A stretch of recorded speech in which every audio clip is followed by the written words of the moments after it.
Historical sources for the Finnsburg fragment. Well,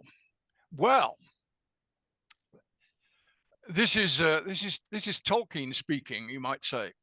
The Finnsburg fragment and the Finnsburg episode are very hard to make sense of them. We've got half Danes, we got Jutes, we got Frisians, all seemingly there together.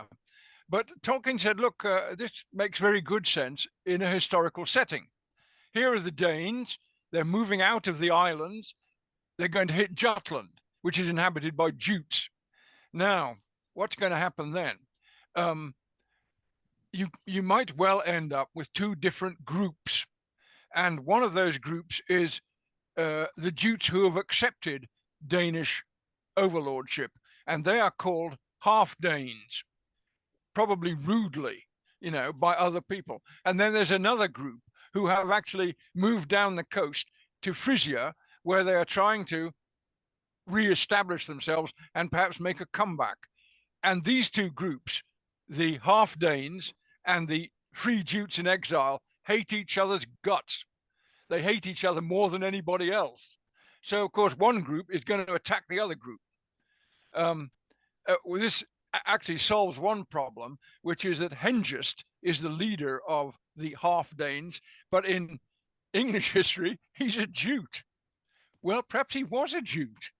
And he's another one, like Hrothmund, who is on the run because he's made himself thoroughly unpopular with everybody.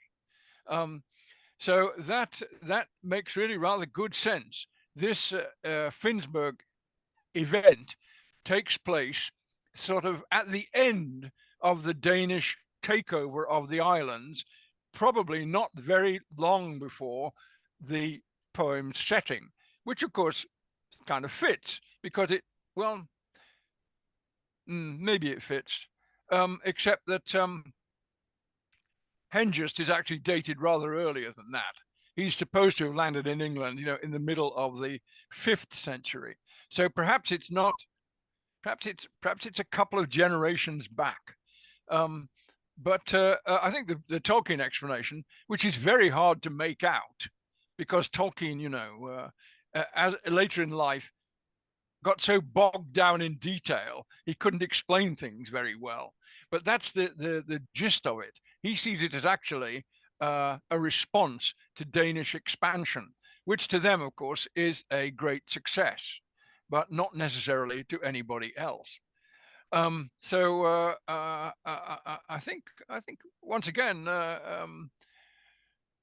we haven't got any archaeological backing for it, I don't think, but it does actually fit a historical setting rather well, even if Tolkien decided to put it in World War II terms.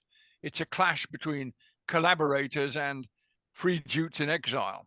But I guess that was the kind of thing that happened. So, and there are further things you can say because these things are not necessarily armed takeovers. They can also be dynastic takeovers by dynastic marriage, of which there is, and of course there's something like that in the Finnsburg episode as well, which makes good sense. So I rather like it, actually. I think that explains a lot of things.